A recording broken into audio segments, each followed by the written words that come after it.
தந்தையும் தாயும் அசையும் சொத்தும் அசையாத சொத்தும் அண்ணனும் தம்பியும் பல கோடி பெரும் பல பல அசையா சொத்துக்களான வீடு நிலம் என அத்தனையும் இரண்டாக பாகம் பிரித்து பங்கு போட்டு கொண்டார்கள்.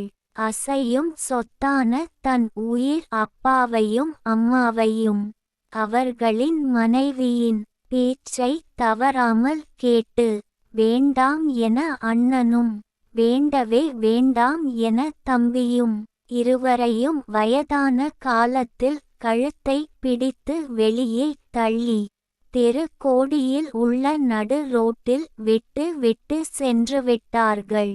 பாவம் தள்ளாடும் அவர்கள் இன்று முதியோர் இல்லத்தில் அசையா சொத்துக்களாய் நிம்மதியாக உள்ளனர் அவர்கள்.